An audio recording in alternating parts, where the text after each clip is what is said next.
అందరికీ నమస్కారం. నా పేరు రమ. అగ్రిమెంట్ వైఫ్ 13వ భాగం.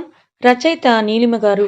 ఒకసారి చుట్టూ చూసి ఎవరూ లేరని నిర్ధారించుకున్నాక, నెమ్మదిగా పిల్లిలా అడుగులో అడుగు వేసుకుంటూ ఆమె వెనక్కి వెళ్లి నించుని, అతను వచ్చినప్పటి నుంచి చీర చెంగు దోపడం వల్ల అతన్ని ఊరిస్తూ ఉన్న నడుము వైపే ఇంటెన్స్‌గా చూస్తూ టక్కున గిల్లేస్తాడు. వెంటనే ఆ అని అరుస్తుంది అమృత. తన అరుపులకి గార్డెన్‌లో ఉన్న పార్వతి గారొచ్చేస్తారు. ఏమైందోనని కంగారుగా. అమ్మా అమృత ఏమైంది? ఎందుకంతలా అరిచావని అడుగుతారు పార్వతి గారు తన దగ్గరకొచ్చి చుట్టూ చూస్తూ. అది అత్తయ్య తెలీదు ఏమైందో. ఏదో కుట్టినట్టుగా అనిపించిందని అంటుంది నడుం మీద ఇంకో చేత్తో రుద్దుకుంటూ.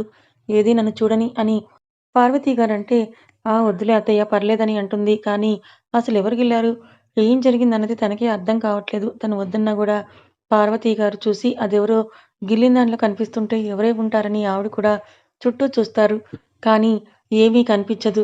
ఎందుకంటే అప్పటికే విశాల్ బాబు జంప్ అయిపోతాడు. అమృత ఎప్పుడైతే అరిచిందో అప్పుడే ఎవరైనా వస్తారేమోనని అతను కూడా అనుకోని వెంటనే ఆమె వెనక్కి జరిగేలోపే పక్కనే టేబుల్ అంటే వంటగదిలో బల్లలుంటాయి కదా! ఆ బల్ల పైన స్టవ్ ఉంటే ఆ బల్ల కింద ఖాళీ ప్లేస్ ఉంటుంది కదా! అందులో దాక్కుని పోతాడు. నెమ్మదిగా కిందకు వంగి నడుస్తూ నడుస్తూ వంటగదిలోంచి వెనక వైపుగా ఇంకో డోర్ ఉండి ఆ డోర్‌కి అటు సైడ్ వెళ్తే పెరట్లో ఉంటుందన్నమాట. ఆ డోర్ ఓపెన్ చేసి ఉండడంతో కనిపించకుండా అటు సైడ్ వెళ్ళిపోతాడు పెరట్లోకి. వెళ్ళిపోయి అక్కడ డోర్ దగ్గర నక్కి నక్కి చూస్తుంటాడు. లోపల ఏం జరుగుతుందో అని. అసలు ఏం జరుగుతుందో, ఏమైందో కూడా అర్థం కాక పిచ్చి చూపులు చూస్తున్న అమృతను చూసి మనసులోనే నవ్వుకుంటాడు విశాల్. సరే మీరు వెళ్ళండి అత్తయ్య. నేను బజ్జీలు వేసి తీసుకొని వచ్చేస్తానులే అని అంటుంది టాపిక్‌ని డైవర్ట్ చేస్తూ. నేను చేస్తానులే అమ్మా అని పార్వతి గారు కూడా అన్నా వినకుండా పర్లేదులే అత్తయ్య ఇప్పుడు ఏమైందో ఏదో దొంగ చీమ కుట్టుంటుంది మీరు వెళ్ళండని ఆవిడని పంపించి పనిలో మునిగిపోతుంది. అవును మరి. ఆ దొంగ చీమ కుట్టింది. దాని పేరు విశాల్. చీమ అన్న అమృత మాటకే నవ్వుకుంటూ వెనక నుంచి గార్డెన్‌లోకి ఏదో ఫోన్ మాట్లాడుతూ వస్తున్నట్టుగా యాక్ట్ చేస్తూ వస్తాడు విశాల్. ఎందుకంటే చుట్టూ సరౌండింగ్స్‌లో కూడా ఓపెన్ డోర్స్ రూమ్ నుంచి ఉండడం వల్ల ఎవరికీ అనుమానం రాదు. అటు నుంచి ఇలా వచ్చాడా అన్న డౌట్. ఏమీ ఎరుగని వాడిలా వచ్చి అందరి దగ్గర కూర్చుంటాడు. కాసేపటికి వేడి వేడి బజ్జీలు తీసుకొని వస్తుంది అమృత. ఒక్కొక్క ప్లేట్ అందరికీ అందించి విశాల్ దగ్గరకొచ్చి ఇస్తుంటే కావాలని తన వేలు టచ్ అయ్యేలా ఆ ప్లేట్‌ని అందుకుంటాడు. ఆ స్పర్శకే ఆమెలో కలవరం మొదలైంది. కానీ బయటపడకుండా తను కూడా పార్వతి గారి పక్కన కూర్చుంటుంది. వావ్! మమ్మీ వీటిని చూస్తేనే నోరూరిపోతోంది. It's so tempting. అబ్బా! కొరికి కొరికి తినాలనిపిస్తోందని అంటాడు. ఒక కన్ను తెరిచి, ఒక కన్ను మూసి అమృత వైపే ఓర చూపులు చూస్తూ. విశాల్ బజ్జీ వైపు చూసి అంటున్నా ఎందుకో తననే అంటున్నట్లుగా ఆ క్షణం ఫీలవుతుంది అమృత. అతని మనసు ఆమెకి తెలిసిందో ఏంటో మరి. ఆలోపే భాస్కర్ గారు కూడా వచ్చేసరికి ఆయన ఫ్రెష్ అయ్యి వచ్చి అమృత చేసిన బజ్జీల్ని ఆస్వాదిస్తూ అందరి మధ్యలో సరదాగా కూర్చుంటారు. ఏంటమ్మా మాట్లాడాలి రమ్మని చెప్పావంట. ఏ విషయం గురించని అడుగుతారు భాస్కర్ గారు. రూమ్‌లో కూర్చొని ఉన్న అమ్మా, నాన్న దగ్గరికొచ్చి పారు వెళ్ళి ఆ డోర్ వేసిరా అని అంటారు పద్మావతి గారు. ఏంటమ్మా అంత సీక్రెట్ అని నవ్వుతూ అంటారు భాస్కర్ గారు. అలాంటిదేం లేదు. ముందు మీ నిర్ణయం చెప్తే ఆ విషయాన్ని అందరికీ చెప్పాల్సిందే గానీ అమృతకి, విశాల్‌కి కొంచెం స్నేహం కుదిరినట్టుంది. అంటే వారిద్దరూ చూపుల్ని బట్టే నాకు అర్థమైందని అంటారు పద్మావతి గారు. ఆ! అయితే అని ప్రశ్నార్థకంగా మిగతా వాళ్ళు చూస్తుంటే ఆ స్నేహాన్ని మనం సద్వినియోగం చేసుకొని పెళ్లి చేద్దామా? విశాల్‌తో మనం మాట్లాడదాం. అమృత మంచమ్మాయి పెళ్లి చేసుకోమని అడుగుదాం. ఏమంటాడో చూద్దామని అంటారు పద్మావతి గారు. భాస్కర్ గారు వాళ్ళ అమ్మ చెప్పిన విషయం గురించి నిజమే కదా! అని ఆలోచిస్తూ ఉంటే పార్వతి గారేమో అత్తయ్య మీరొక విషయం మర్చిపోతున్నారు అని అంటారు వాళ్ళ వైపే చూస్తూ. ఏంటది అని అడిగితే అమృతకి పెళ్లయిపోయిందని విశాల్ అనుకుంటే తన మెడలో తాళి బయటికి కనిపించకుండా ఉండొచ్చు కానీ కాళ్ళకు మెట్లున్నాయి. మన విషయాలు పెద్దగా పట్టించుకోలేదు ఇప్పటివరకు. అయ్యుండొచ్చు కానీ ఇప్పుడు మనం అడిగిన తర్వాత అమ్మాయిని పరిశీలించి చూసి అవి ఎలా వచ్చాయంటే పెళ్లయిందని అడిగితే ఏం చెప్తారు అత్తయ్య అని అడుగుతారు పార్వతి గారు. అప్పుడు గాని ఆవిడకి ఆ ఆలోచన రాలేదు. అమృత అవన్నీ తీయలేదు. అవన్నీ ఉంచుకొని నట్టింట్లో తిరుగుతోంది అని. అవును నిజమే మరి. ఎలా అమ్మా? మామూలుగా అయితే నువ్వు చెప్పిన ఆలోచన బావుంది కానీ, విశాల్ కూడా ఆ అమ్మాయిని చేసుకోవడానికి ఒప్పుకుంటాడో, ఒప్పుకోడో మనకు తెలియదు కదా! ఎందుకు ఇలాంటి అమ్మాయినే సెలెక్ట్ చేశారు అంటే ఏం చెప్తాం మనం అని అడుగుతారు భాస్కర్ గారు. అంటే నాకు వీటన్నిటి మీద ఆలోచన లేదురా. ఉదయం వాళ్ళిద్దరూ బయటికి వెళ్ళొచ్చిన దగ్గర నుంచి నా మనసులో ఈ ఆలోచన ఉండిపోయింది. అంతేకానీ ఇంకో దాని గురించి నేను ఆలోచించలేదు. ఇప్పుడు పార్వతి చెప్తుంటే నిజమే అనిపిస్తోంది నాకు కూడా. వాడడిగితే మనం మాత్రం ఏం చెప్తాం? అసలు ఈ సమస్యకు పరిష్కారం ఎలా దొరుకుతుందో నాకైతే ఏం అర్థం కావట్లేదని అంటారు పద్మావతి గారు. అదేంటి పద్మ! నువ్వే అలా అంటే ఎలా చెప్పు? ఇప్పుడు మనమే ఏదో ఒక పరిష్కారం చూడాలి. ఎన్నాళ్ళని ఇలాగే కొనసాగుతుంది చెప్పు? ఈరోజు వాడు అడగకపోవచ్చు కానీ, రేపైనా అడుగుతాడేమో కదా! ఇంకా ఈ అమ్మాయి ఎన్ని రోజులుంటుంది అని. అప్పుడు మాత్రం మనం ఏం చెప్తాం ముందే ఆలోచించండి అందరూ అని అంటారు వెంకటేశ్వరరావు గారు. ఇంకా ఇలా కాదత్తయ్య. ఇప్పుడు విశాల్ బాగానే ఉంటున్నాడు కదా! అంతేకాదు బిజినెస్ వ్యవహారాలు కూడా చక్కగా చూసుకుంటున్నాడు కాబట్టి, వీలు చూసుకొని అమృత గురించి చెప్పేయడమే మంచిది అనిపిస్తోంది నాకు. మీరు చేసే ఆలోచనలన్నీ కరెక్ట్ కాదనిపిస్తోందని అంటారు పార్వతి గారు. అవునమ్మా! అది నిజమే. ఒకవేళ వాడికి అమృత నచ్చక ఏదైనా ప్రెషర్ తీసుకుంటే మళ్ళీ మొదటికే వస్తుందని ఆలోచనగా అంటారు భాస్కర్ గారు. అలా ఎవరికి వాళ్ళు ఏదో ఆలోచిస్తూ ఏం చేయాలని అనుకుంటున్నారు.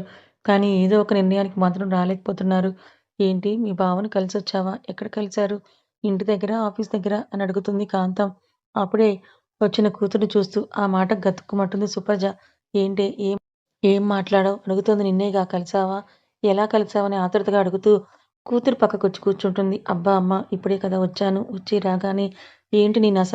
కాసేపు ఆగు చెప్తాను. ముందైతే ఒక కాఫీ పట్టుకొని రా. నాకు చాలా తలనొప్పిగా ఉంది.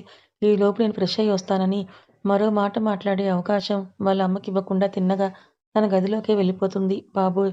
ఇప్పుడు నేను వెళ్ళలేదని తెలిస్తే మా అమ్మ నాకు తిట్ల దండకం వాయించేస్తుందేమో అని అనుకుంటుంది గుండెల మీద చెయ్యి వేసుకొని. అసలేం జరిగిందంటే ఇంటి దగ్గర నుంచి సాయంత్రం ఆ టైంకి ఆఫీస్ దగ్గరే ఉంటాడని బలంగా అనుకుని ఆఫీస్‌కి స్కూటీ మీద బయలుదేరిన సుప్రజకి ఒక ఫోన్ కాల్ వస్తుంది. స్కూటీ సైడ్‌కి ఆపి ఫోన్ లిఫ్ట్ చేసేసరికి ఎవరో కాదు తన బాయ్ ఫ్రెండ్ అజిత్.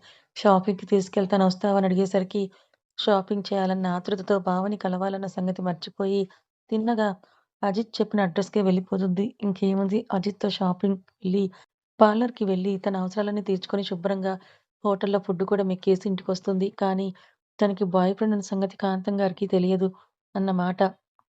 కూతురు తన ఆలోచనల్ని సమర్థిస్తుందని అనుకుంటుందే కానీ, ఆల్రెడీ ఆమె తప్పుదారిలో నడుస్తూ తప్పిపోయిందన్న సంగతి గ్రహించలేకపోతుంది. ఎప్పటికి తెలుస్తుందో ఏమో! చూడాలి మరి. రూమ్‌కి వెళ్ళిన విశాల్‌కి ఉదయం నుంచి అమృతతో కలిసి ట్రావెల్ చేసింది మొత్తం గుర్తుకు తెచ్చుకొని, ఆమె స్టేజ్ మీద పాడిన పాటని ఒకసారి రివీల్ చేసుకొని ముడుచుకుంటాడు. నా భార్య బాలు గారితో పాడింది అని. అయితే ఆమె కళ్ళు మూసుకొని పాడటం వల్ల తెలియలేదు కానీ, విశాల్ మొత్తం వీడియో తీశాడు. వెంటనే తను ఫోన్ తీసి, ఆ వీడియోని ఎన్నిసార్లు చూశాడో లెక్కలేదు. ఆ పాట తన కోసమే తన భార్య పాడినట్లుగా ఫీలవుతాడు. అలా చూసి చూసి చివరికి ఫోన్ని పక్కన పడేసి పడుకుందామని లైట్స్ ఆఫ్ చేసి బెడ్ మీద వాలతాడు. కానీ ఏం ప్రయోజనం? కళ్ళు మూసినా అమ్ము రూపం కలల్లో మెదులుతుంటే, ఇంతకుముందు వంటగదిలో అతన్ని ఊరించిన నడుము తెలివిలోకొస్తుంటే, నిద్రకి కరువైపోయారు మన బాబుగారు. చూసి చూసి ఇంకా ఎంతకీ నిద్ర పట్టకపోయేసరికి ఇంతకుముందు అతనికి మతిస్థిమితం లేనప్పుడు సీసీ ఫుటేజ్‌లో రికార్డయిన వీడియోస్ ఉన్నాయి కదా! వాటిని చూద్దామని మళ్ళీ ల్యాప్‌టాప్ ఓపెన్ చేస్తాడు. బెడ్ రెస్ట్‌కి ఆనుకొని కూర్చొని. అలా వీడియోస్ స్క్రోల్ చేస్తూ ఉండగా ఒక వీడియోలో అమ్ము కళ్ళల్లో నీళ్లు అతని కంటపడ్డాయి. ఏంటా అని ఆ వీడియో ఓపెన్ చేసి చూస్తాడు. ఆ వీడియోలో ఏముందనుకుంటున్నారా? విశాల్‌కి, అమృతకి ఫస్ట్ నైట్ జరిగిన మరుసటి రోజు వీడియో అది. ఆ ముందు రోజుకే ఫ్రెండ్, ఫ్రెండ్ అంటూ అమృత వెనకే తిరిగిన విశాల్‌కి ఆ రోజు కొంచెం తనకు అలవాటు పడడం వల్ల అమృత ఒడిలోనే తొలి రాత్రి రోజు పడుకుంటాడు అని చదువుకున్నాం గుర్తుంది కదా! అయితే ఎప్పుడు తెల్లవారి 5:30కి లేచే అమృతకు మెలుకువ వస్తుంది. తను కళ్ళు తెరిచి చూసేసరికి బెడ్ రెస్ట్‌కి ఆనుకొని కూర్చొని నిద్రపోయే ఉంటుంది. ఎలాంటి కల్మషం లేకుండా ఆమె కళ్ళకి మరింత ముద్దుగా కనిపిస్తాడు విశాల్. కానీ అప్పుడైతే ఆమె మనసులో అతని పట్ల ప్రేమే లేదు. ఒక బాధ్యత మాత్రమే ఉంది. బాధ్యతగానే ముందు రోజు రాత్రి అతన్ని చూసుకుంది కానీ, ఎందుకో ఆ క్షణం అతని కళ్ళు, విశాలమైన నుదురు, సిల్కీ హెయిర్ అతను పడుకొని ఉంటే మైమర్చిపోయి అతని మోమునే చూస్తూ ఉండిపోయింది. ఎందుకనేది ఆ క్షణం తనకు కూడా తెలియలేదు. కానీ అలా చూస్తూ ఉండాలనిపించింది. ఆమె చూపులకి భంగం కలిగిస్తూ పక్కనే టీపాయ్ మీద ఉన్న అలారం ఉదయం 6 గంటలకు గంట కొట్టడంతో మెలకువలోకొచ్చి అతన్ని తల కింద దిండు పెట్టి నెమ్మదిగా పడుకోబెట్టి ఆమె ఫ్రెష్ అయ్యి బయటకొస్తుంది. అయితే అప్పటికే పార్వతి గారు, పద్మావతి గారు లేచి దీపారాధన చేసుకొని హాల్‌లో కూర్చొనుంటారు. అమృత కోసం ఎదురు చూస్తూ. సాధారణంగా అక్కడ ఏది జరగదని వాళ్ళకు తెలుసు. కాకపోతే విశాల్‌ని తను ఎలా హ్యాండిల్ చేసిందో నైట్ మొత్తం అన్న కంగారు, బెదురు వాళ్ళకెక్కువగా ఉంది. దానివల్లనే తన కోసం ఎదురు చూస్తూ కూర్చుంటారు. వెళ్లి డోర్ కొడితే బావుండదు. విశాల్ నిద్రలేస్తాడు అన్న సందేహంతో అమృత రాగానే రా అమ్ము నీకోసమే చూస్తున్నాను. కాఫీ తాగుతావా? టీ తాగుతావా? నీకు అలవాటుందా? అని అడుగుతారు పార్వతి గారు. ఆప్యాయంగా. "కాఫీ తాగుతానత్తయ్య. అయినా మీరెందుకు తేవడం? నేను తెస్తానుండండి మీకు కూడా" అని అంటుంది వంటగదిలోకి వెళ్తూ. "పర్వాలేదులే తల్లి నేను చేస్తాను కదా! నా చేతి కాఫీ రుచి కూడా నువ్వు చూడవా ఏంటి? ముందు ముందు కోడలుగా అన్ని పనులు నువ్వే చేయాలిలే. కనీసం ఈ కొద్ది రోజులైనా నన్ను చేయనివ్వు" అని నవ్వుతూ చెప్పి అమృతని తన పక్కన నుంచోబెట్టుకొని, తనకి మాటలు చెప్తూ ఆమె కాఫీ కలుపుతారు. కాఫీ కప్ పట్టుకొని అత్తాకోడలిద్దరూ వంటగది నుంచి బయటకొచ్చేసరికి, "పారు ఈరోజు 5గురు ముత్తైదువలని ఇంటికి పిలిచి అమ్మాయి చేత తాంబూలం ఇప్పించాలి. ఆ పనికి సిద్ధం చేశావా నువ్వు?" అని అడుగుతారు పద్మావతి గారు. "అవును. మీరు రాత్రి చెప్పారు 5గురికి తాంబూలం రెడీ చేయించమని. చేశాను కానీ పిలవడానికైతే మాత్రం ఇప్పుడు వెళ్ళాలి. ఈరోజు ఎందుకివ్వాలత్తయ్య?" అని అడుగుతారు పార్వతి గారు. ఆమెకు కూడా తెలియదు కాబట్టి. మనలో సాధారణంగా గర్భధారణ ముహూర్తం తర్వాత అమ్మాయి చేత ఇలా తాంబూలం ఇప్పిస్తే వాళ్ళ ఆశీర్వాదం ఫలించి తొందరగా గర్భం దాలుస్తారన్నది నమ్మకమన్నమాట. కానీ ఇప్పుడు ఇవన్నీ అని పార్వతి గారు ఇంకేదో చెప్పబోతుంటే, "నాకు తెలుసు పారు. నువ్వేం చెప్పాలనుకుంటున్నావో. వీళ్ళకేం జరుగుండదు కదా! ఇంకెందుకు ఇలాంటివన్నీ అనే కదా! విశాల్ పరిస్థితి తెలిసి కూడా అనే కదా నువ్వు అడగాలనుకుంటున్నావు. జ జరిగినా, జరగకపోయినా సాంప్రదాయబద్ధంగా జరిపిస్తే తప్పేం లేదు కదా! ఏముంది 5 తాంబూలాలంతే. దాని గురించి కాకపోయినా ఒక నిండు స్త్రీ పెద్దవారి దగ్గర తాంబూలం సమర్పించి ఆశీర్వాదం తీసుకుంటే తప్పేం లేదు. తన జీవితం సంతోషంగా ఉండాలి అంటే. కాబట్టి నువ్వు ఇంకేం ఆలోచించకుండా ఆ ఏర్పాట్లేదో చూసుకో" అని అంటారు పద్మావతి గారు. వాటి మీద పార్వతి గారికంత అవగాహన లేదు. అలాగే ఇప్పుడు చేయాలన్న శ్రద్ధ కూడా లేదు. ఎందుకంటే విశాల పరిస్థితి బాలేదు కనుక. కానీ అత్తగారి మాటకు ఎదురు చెప్పలేక అలాగే అని అంటారు. వీళ్ళ మాటలని శ్రద్ధగా వింటూ సైలెంట్‌గానే ఉండిపోతుంది అమృత. పెద్దవారి మధ్యలో మాట్లాడడం మంచి పద్ధతి కాదని వాళ్ళనుకున్నట్లుగానే కాసేపటికి పార్వతి గారు పిలిచిన ముత్తైదువులు అక్కడికి వస్తారు. 5గురు కూడా. పద్మావతి గారి కోరిక మేరకు లైట్‌గా ఉండే లైట్ వెయిట్ పట్టు చీర ఒకటి కట్టుకొని మరీ హెవీగా కాకుండా సింపుల్‌గా, నిండుగా మహాలక్ష్మిలాగా రెడీ అయ్యి ఇంట్లో దీపారాధన చేసి వాళ్ళందరికీ తాంబూలం సమర్పిస్తుంది అమృత. తనకు తెలియక మామూలుగా కొంగులో వేస్తుంటే, "అలా కాదమ్మా! నువ్వేమో తాంబూలం ఇచ్చేటప్పుడు ఇస్తినమ్మా వాయనం అని నువ్వు చెప్పాలి. అలాగే పుచ్చుకుంటున్నమ్మ వాయనం అని వాళ్ళు చెప్పాలి. అలా ఇస్తేనే సాంప్రదాయంగా పరిపూర్ణంగా ఉంటుందని" పద్మావతి గారంటారు. తనకన్నీ వివరిస్తూ. సరే అని చెప్పి మొదట ఆవిడ కొంగు చాపగానే ఇస్తున్నమ్మ వాయనం అని ప్రతి ఒక్కరికి కూడా అలాగే చెప్పి తాంబూలాలు సమర్పిస్తుంది.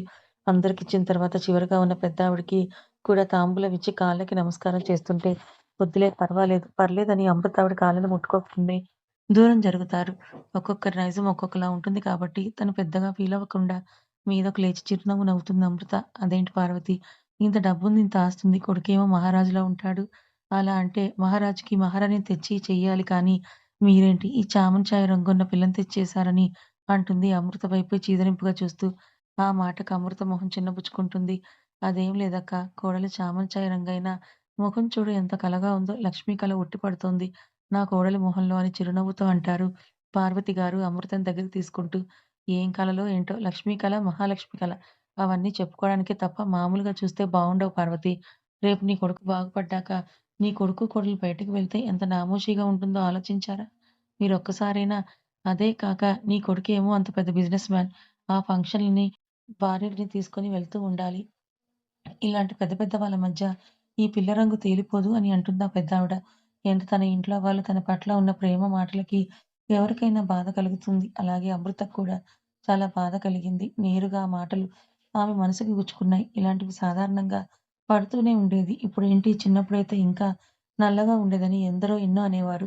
ఎప్పుడూ సీరియస్‌గా తీసుకోలేదు. రోడ్డు మీద కుక్కలు మురిగితే మనం పట్టించుకుంటామా ఏంటి అనే విధంగానే అనుకోని వదిలేసేది. ఈరోజు ఆమెలాగే అతని భర్త గూడా ఫీలయితే అన్న ఊహ తన మనసుని చిత్రవద చేస్తోంది. ఆమె ఎంత ఆపుకుందామన్నా ఆగనట్టు కళ్ళ నిండా నీళ్ళు నిండుకున్నాయి. "ఇంక చాలు తులసి.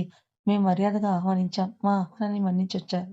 సంతోషం. అలాగే మా ఆతిథ్యాన్ని స్వీకరించి వెళ్తే నీకు బావుంటుంది. మాకు బావుంటుంది. అంతేగాని ఇలా ఇంకొకరి మనసుని గాయపరిచేలా ఎత్తుపొడుపు మాటలు మాట్లాడకూడదు. వయసు వస్తే సరిపోదు. బుద్ధి కూడా పెరగాలి. అప్పుడే పెద్దవాళ్ళు అనిపించుకుంటారు. ఇప్పుడు నీ పెద్దరికం ఏంటన్నది నీ మాటల్లోనే తెలిసిపోయిందని" అంటారు పద్మావతి గారు ఆవిడ వైపే చూస్తూ. "అంటే ఏంటి నాకు పెద్దరికం లేదని అంటున్నారు? మీరు మరి ఇంటికి వచ్చిన అతిథుల్ని ఇలా ఇన్ని మాటలు అనొచ్చా? మరి మీకు లేదా పెద్దరికం" అని ఆవిడ కూడా అంటారు తిరిగి ప్రశ్నిస్తూ. "ఇంక చాలా ఆపండి. నన్నన్నారు పర్లేదు. నేను చిన్నదాన్ని ఒక మాట పడినా ఏమీ కాదు కానీ అమ్మమ్మ గారు పెద్దవారు కదా! ఆవిడ వయసుకైనా మనం గౌరవం ఇవ్వాలి కదా" అని అంటుంది అమృత. పద్మావతి గారు ఆవిడనన్నారని ఆవిడ కూడా మరి ఇంటికి వచ్చిన వాళ్ళని మర్యాదగా పంపించాలి కానీ ఇలా అంటారా? ఏంటి ఇదేనా మీ పెద్దరికం అని తిరిగి ప్రశ్నిస్తారు. చూడండి మీరు నన్నెన్ని మాటలన్నా సైలెంట్‌గా ఉన్నాను. ఎందుకంటే చిన్నదాన్ని ఒక మాట పడినా తప్పులేదు కాబట్టి. కానీ పెద్దమ్మ గారు వయసైన ఆమెకి గౌరవం ఇవ్వాలి కదా మీరు. తప్పు కదా అంటుంది అమృత ఆవిడ వైపు చూస్తూ కష్టంగా కన్నీళ్లు ఆపుకొని. ఏంటమ్మాయి నువ్వు కూడా నన్నే అంటున్నావు? అడ్డమైన వాళ్ళతో మాటలు పడాల్సిన అవసరం మాకు లేదు. ఏదో పిలిచారు వచ్చాము. అంతేకానీ మీరు మాటలు పడుతుంటే చూస్తూ నేనైతే ఊరుకోలేనని అంటుందావిడ దబాయింపుగా. చూడండక్క మీరు నా కోడల్ని చాలా మాటలే అన్నారు. ఇంటికొచ్చిన అతిథులు అని సైలెంట్‌గా ఉన్నాం. లేదంటే సమాధానం వేరేలా చెప్పేవాళ్ళు. ఇంకిప్పుడు నా కోడలు మిమ్మల్ని అన్నదంటే అది మీరు మా అత్తయ్య గారిని ప్రశ్నిస్తున్నారు కాబట్టి అడిగింది. అంతేగాని తప్పుగా ఏం అడగలేదని పార్వతి గారు కూడా అంటారు. చూసారా?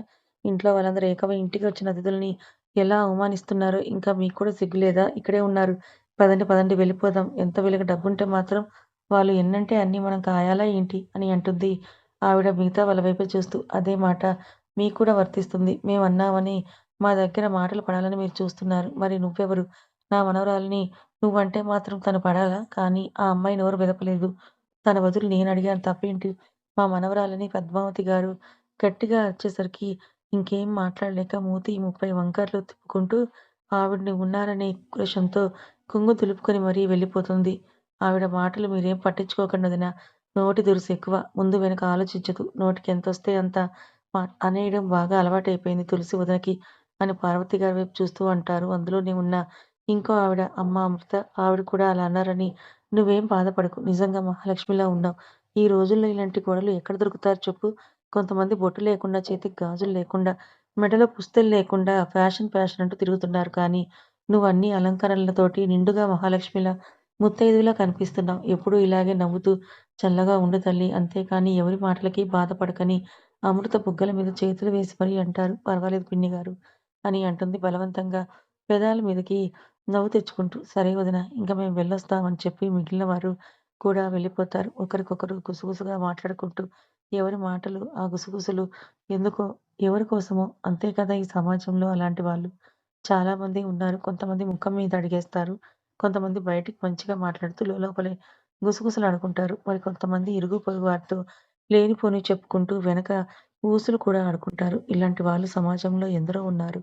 అందరి మాటలు పట్టించుకుంటూ కూర్చుంటే మనం బ్రతకలేము. అలాగని వదిలేయను లేము. కొన్ని మాటలు వదిలేసినా, కొన్ని మాటలు నేరుగా మనసుకే తాకుతాయి. ఇప్పుడు అమృత పరిస్థితి కూడా అలానే ఉంది. వీడియో మొత్తం చూసిన విశాల్ కళ్ళు కోపంతో ఎర్రగా శివుడు మూడో కన్ను తెరిస్తే ఎలా ఉంటుందో అలానే ఉంది అతని మొహం కూడా. కళ్ళల్లో కోపం, ముక్కులో ఎరుపుదనం, పిడికిల్లో వాళ్ళని ఏదో ఒకటి చేయాలనే పంతం స్పష్టంగా తెలుస్తోంది. ఆ సమయంలో తనని చూసిన ఎవరికైనా ఛీ! వీళ్ళసలు మనుషులు కాదు. ఎన్ని మాటలన్నారు తనని అని అనుకుంటారు. వెంటనే అతని మైండ్‌లోకి ఒకరొస్తారు. వాళ్ళని గుర్తు చేసుకుంటాడు విశాల్. కథ ఇంకా ఉంది. ఈ కథ మీకెలా అనిపించింది? నచ్చిందా? నచ్చితే లైక్ చేయండి. మరికొంతమందికి షేర్ చేయండి. Thank you so much.